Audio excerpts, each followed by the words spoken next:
Hey, Flo here. Another Bible reading. I was going to read a second time last night, but I just got super exhausted and didn't feel well, so I went to bed early. Still don't feel great, but better than yesterday anyway. So today's reading is Exodus 8 through 11 and Mark chapter 5. So I'll get into that real quick here. Dear Lord, thank you for this day. Thank you for getting us through. Pray that you would provide for our needs, that we would have just enough to keep you as number one, not so much that we get distracted, and not so little that we despair. Thank you for salvation and mercy, that we don't get what we deserve if we trust in you, and pray that you would bring us to trust in you more in spite of our circumstances. I pray that you would bless this reading today, that it would be clear and understood. And thank you for all these things in Jesus' name, amen. Okay, Exodus chapter 8. Then the Lord said to Moses, "Go to Pharaoh and tell him that this is what the Lord says. Let my people go so that they may worship me. But if you refuse to let them go, I will plague your whole country with frogs. The Nile will teem with frogs, and they will come into your palace and up to your bedroom and onto your bed, into the houses of your officials and your people, and into your ovens and kneading bowls. The frogs will come up on you and your people and all your officials." And the Lord said to Moses, "Tell Aaron, stretch out your hand with your staff over the rivers and canals and ponds, and cause the frogs to come up onto the land of Egypt." So Aaron stretched out his hand over the waters of Egypt, and the frogs came up and covered the land of Egypt. But the magicians did the same thing by their magic arts, and they also brought frogs up onto the land of Egypt. Pharaoh summoned Moses and Aaron and said, "Pray to the Lord to take the frogs away from me and my people. Then I will let your people go, that they may sacrifice to the Lord." Moses said to Pharaoh, "You may have the honor over me. When shall I pray for you and your officials and your people that the frogs, except for those in the Nile, may be taken away from you and your houses?" "Tomorrow," Pharaoh answered. "May it be as you say." Moses replied, "So that you may know that there is no one like the Lord our God, the frogs will depart from you and your houses and your officials and your people. They will remain only in the Nile." After Moses and Aaron had left Pharaoh, Moses cried out to the Lord for help with the frogs that he had brought against Pharaoh. And the Lord did as Moses requested, and the frogs in the houses, the courtyards, and the fields died. They were piled into countless heaps, and there was a terrible stench in the land. When Pharaoh saw that there was relief, however, he hardened his heart and would not listen to Moses and Aaron, just as the Lord had said. Then the Lord said to Moses, "Tell Aaron, stretch out your staff and strike the dust of the earth, that it may turn into swarms of gnats throughout the land of Egypt." This they did, and when Aaron stretched out his hand with his staff and struck the dust of the earth, gnats came upon man and beast. All the dust of the earth turned into gnats throughout the land of Egypt. The magicians tried to produce gnats using their magic arts, but they could not, and the gnats remained on man and beast. "This is the finger of God," the magicians said to Pharaoh. But Pharaoh's heart was hardened, and he would not listen to them, just as the Lord had said.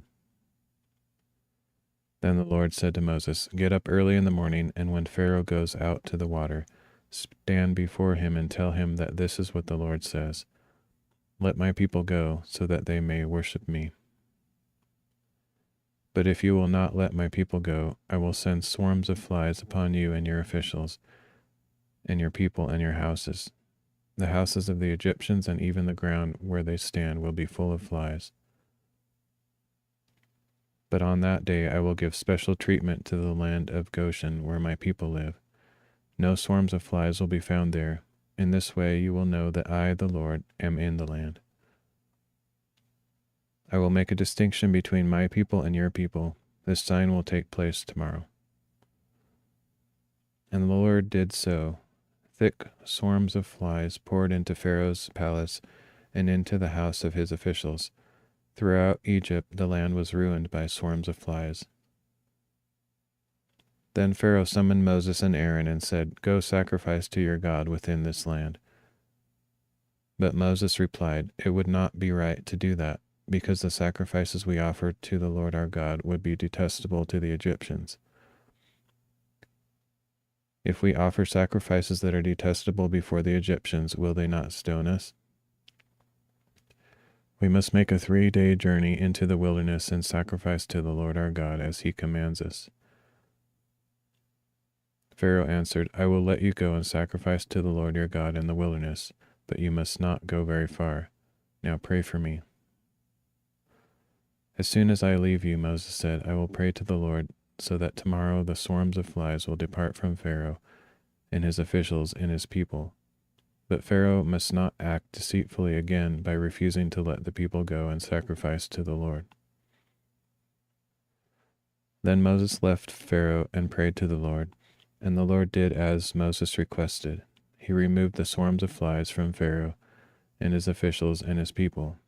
Not one fly remained. But Pharaoh hardened his heart this time as well, and he would not let the people go. Exodus chapter 9.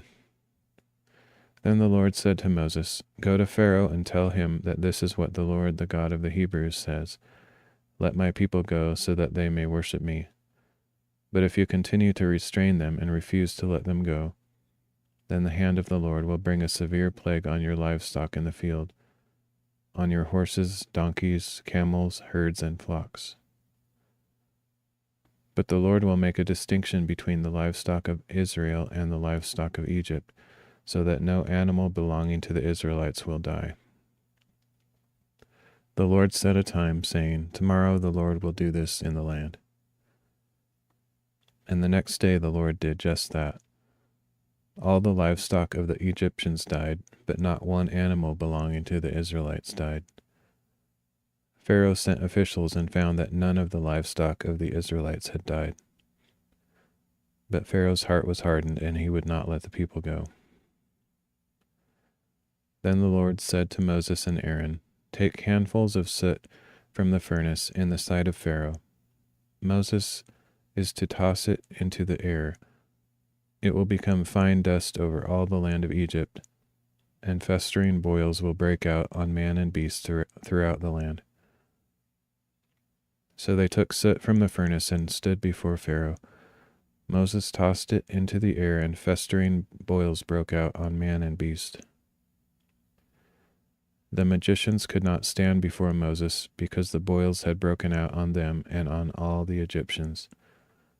But the Lord hardened Pharaoh's heart, and he would not listen to them, just as the Lord had said to Moses. Then the Lord said to Moses, "Get up early in the morning, stand before Pharaoh, and tell him that this is what the Lord, the God of the Hebrews, says. Let my people go so that they may worship me. Otherwise I will send all my plagues against you and your officials and your people, so that you may know that there is no one like me in all the earth.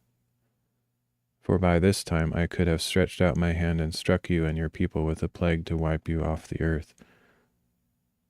But I have raised you up for this very purpose, that I might display my power to you, and that my name might be proclaimed in all the earth.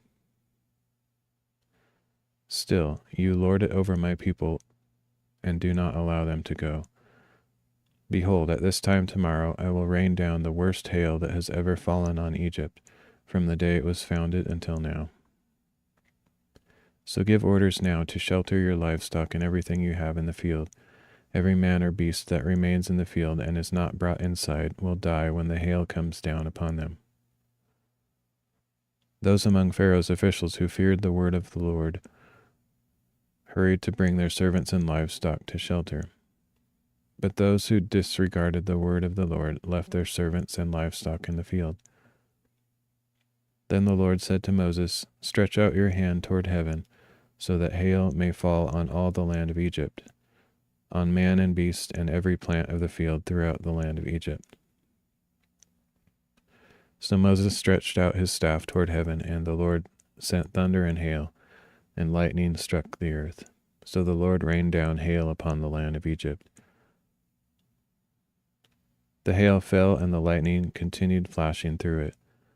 The hail was so severe that nothing like it had ever been seen in all the land of Egypt from the time it became a nation. Throughout the land of Egypt, the hail struck down everything in the field, both man and beast. It beat down every plant of the field and stripped every tree. The only place where it did not hail was in the land of Goshen, where the Israelites lived. Then Pharaoh summoned Moses and Aaron. "This time I have sinned," he said. "The Lord is righteous, and I and my people are wicked. Pray to the Lord, for there has been enough of God's thunder and hail. I will let you go. You do not need to stay any longer." Moses said to him, "When I have left the city, I will spread out my hands to the Lord. The thunder will cease, and there will be no more hail, so that you may know that the earth is the Lord's. But as for you and your officials, I know that you still do not fear the Lord our God." Now the flax and barley were destroyed, since the barley was ripe and the flax was in bloom. But the wheat and spelt were not destroyed, because they are late crops. Then Moses departed from Pharaoh, went out of the city, and spread out his hands to the Lord. The thunder and hail ceased, and the rain no longer poured down on the land. When Pharaoh saw that the rain and hail and thunder had ceased, he sinned again and hardened his heart, he and his officials. So Pharaoh's heart was hardened, and he would not let the Israelites go, just as the Lord had said through Moses.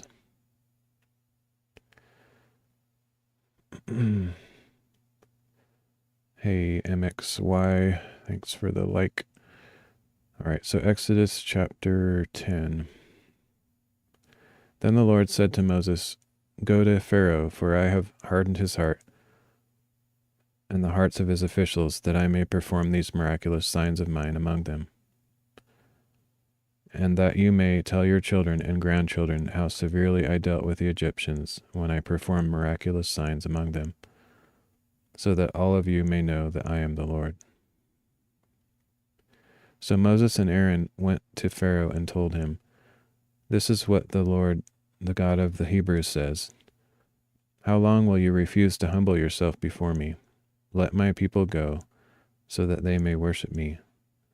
But if you refuse to let my people go, I will bring locusts into your territory tomorrow. They will cover the face of the land so that no one can see it. They will devour whatever is left after the hail and eat every tree that grows in your fields. They will fill your houses and the houses of all your officials and every Egyptian, something neither your fathers nor your grandfathers have seen since the day they came into this land." Then Moses turned and left Pharaoh's presence. Pharaoh's officials asked him, "How long will this man be a snare to us? Let the people go so that they may worship the Lord their God. Do you not yet realize that Egypt is in ruins?" So Moses and Aaron were brought back to Pharaoh. "Go worship the Lord your God," he said. "But who exactly will be going?" "We will go with our young and old," Moses replied. "We will go with our sons and daughters, and with our flocks and herds, for we must hold a feast to the Lord." Then Pharaoh told them, "May the Lord be with you if I ever let you go with your little ones. Clearly you are bent on evil. No, only the men may go and worship the Lord, since that is what you have been requesting." And Moses and Aaron were driven from Pharaoh's presence. Then the Lord said to Moses, "Stretch out your hand over the land of Egypt, so that the locusts may swarm over it and devour every plant in the land, everything that the hail has left behind." So Moses stretched out his staff over the land of Egypt, and throughout that day and night the Lord sent an east wind across the land. By morning the east wind had brought the locusts. The locusts swarmed across the land and settled over the entire territory of Egypt. Never before had there been so many locusts, and never again will there be. They covered the face of all the land until it was black, and they consumed all the plants on the ground and all the fruit on the trees that the hail had left behind. Nothing green was left on any tree or plant in all the land of Egypt. Pharaoh quickly summoned Moses and Aaron and said, "I have sinned against the Lord your God and against you. Now please forgive my sin once more and appeal to the Lord your God that he may remove this death from me." So Moses left Pharaoh's presence and appealed to the Lord. And the Lord changed the wind to a very strong west wind that carried off the locusts and blew them into the Red Sea. Not a single locust remained anywhere in Egypt. But the Lord hardened Pharaoh's heart, and he would not let the Israelites go. Then the Lord said to Moses, "Stretch out your hand toward heaven, so that darkness may spread over the land of Egypt, a palpable darkness." So Moses stretched out his hand toward heaven, and total darkness covered all the land of Egypt for 3 days. No one could see anyone else, and for 3 days no one left his place. Yet all the Israelites had light in their dwellings. Then Pharaoh summoned Moses and said, "Go worship the Lord. Even your little ones may go with you. Only your flocks and herds must stay behind." But Moses replied, "You must also provide us with sacrifices and burnt offerings to present to the Lord our God. Even our livestock must go with us. Not a hoof will be left behind. For we will need some of them to worship the Lord our God, and we will not know how we are to worship the Lord until we arrive." But the Lord hardened Pharaoh's heart, and he was unwilling to let them go. "Depart from me," Pharaoh said to Moses. "Make sure you never see my face again, for on the day you see my face you will die." "As you say," Moses replied, "I will never see your face again." All right, Exodus chapter 11. Then the Lord said to Moses, "I will bring upon Pharaoh and Egypt one more plague. After that he will allow you to leave this place. And when he lets you go, he will drive you out completely. Now, announce to the people that men and women alike should ask their neighbors for articles of silver and gold." And the Lord gave the people favor in the sight of the Egyptians. Moreover, Moses himself was highly regarded in Egypt by all Pharaoh's officials and by the people. So Moses declared, "This is what the Lord says. About midnight I will go throughout Egypt, and every firstborn son in the land of Egypt will die, from the firstborn of Pharaoh who sits on this throne, to the firstborn of the servant girl behind the handmill, as well as the firstborn of all the cattle. Then a great cry will go out over all the land of Egypt. Such an outcry has never been heard before, and will never be heard again. But among all the Israelites, not even a dog will snarl at man or beast. Then you will know that the Lord makes a distinction between Egypt and Israel. And all these officials of yours will come and bow before me, saying, 'Go, you and all the people with all the people who follow you.' After that I will depart." And hot with anger, Moses left Pharaoh's presence.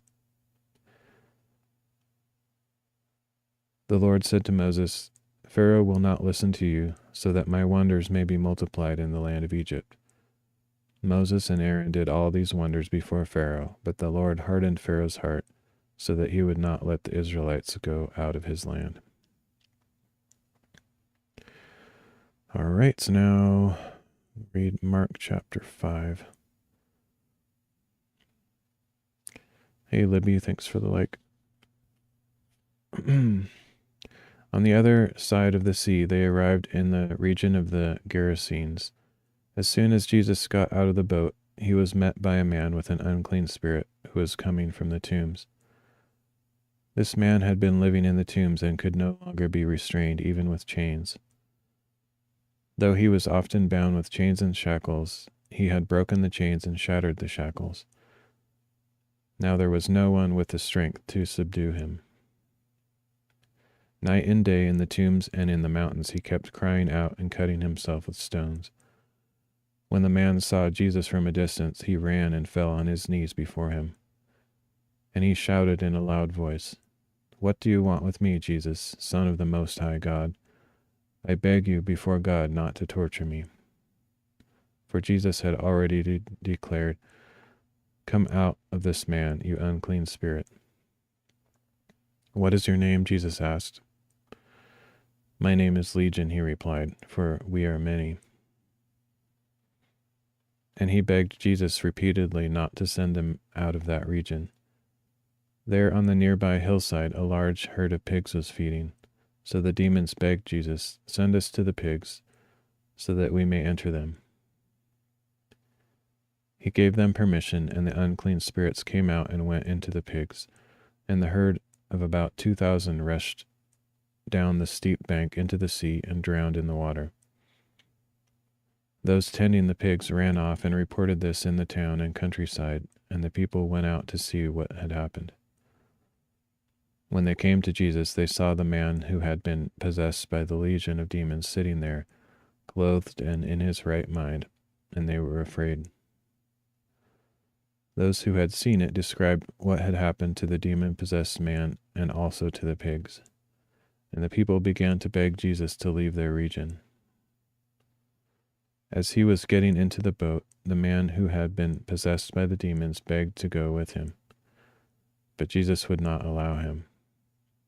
"Go home to your own people," he said, "and tell them how much the Lord has done for you and what mercy he has shown you." So the man went away and began to proclaim throughout the Decapolis how much Jesus had done for him, and everyone was amazed. When Jesus had again crossed by boat to the other side, a large crowd gathered around him beside the sea. A synagogue leader named Jairus arrived, and seeing Jesus, he fell at his feet and pleaded with him urgently, "My little daughter is near death. Please come and place your hands on her so that she will be healed and live." So Jesus went with him, and a large crowd followed and pressed around him. And a woman was there who had suffered from bleeding for 12 years. She had borne much agony under the care of many physicians and had spent all she had, but to no avail. Instead, her condition had only grown worse. When the woman heard about Jesus, she came up through the crowd behind him and touched his cloak, for she kept saying, "If only I touch his garments, I will be healed." Immediately her bleeding stopped, and she sensed in her body that she was healed of her affliction. At once Jesus was aware that power had gone out from him. Turning to the crowd, he asked, "Who touched my garments?" His disciple answered, "You can see the crowd pressing in on you, and yet you ask, 'Who touched me?'" But he kept looking around to see who had done this. Then the woman, knowing what had happened to her, came and fell down before him, trembling in fear, and she told him the whole truth. "Daughter," said Jesus, "your faith has healed you. Go in peace and be free of your affliction." While he was still speaking, messengers from the house of Jairus arrived and said, "Your daughter is dead. Why bother the teacher anymore?" But Jesus overheard their conversation and said to Jairus, "Do not be afraid, just believe." And he did not allow anyone to accompany him except Peter, James, and John, the brother of James. When they arrived at the house of the synagogue leader, Jesus saw the commotion and the people weeping and wailing loudly. He went inside and asked, Why all this commotion and weeping? The child is not dead, but asleep. And they laughed at him. After he had put them all outside, he took the child's father and mother and his own companions and went in to see the child. Taking her by the hand, Jesus said, Talitha koum, which means, little girl, I say to you, get up. Immediately the girl got up and began to walk around. She was 12 years old, and at once they were utterly astounded. Then Jesus gave strict orders that no one should know about this, and he told them to give her something to eat.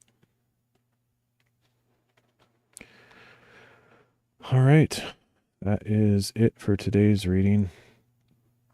I don't really have a lot to talk about today. Hoping I'll feel better. My energy level has been really low, so I haven't been able to do 2 readings, but it's still kind of early in the day, so I might be able to do another one later, just depending on how things go. But appreciate everybody that dropped by and might listen to this later. Yep, so I'm on second day of week 7, and the next reading is Exodus 12 to 15, verse 21, and Matthew 9. So I might get caught up later today, or otherwise I'll try again tomorrow, but we'll see. I should be able to do a second reading today. Yeah, so that's it. I will see you all next time.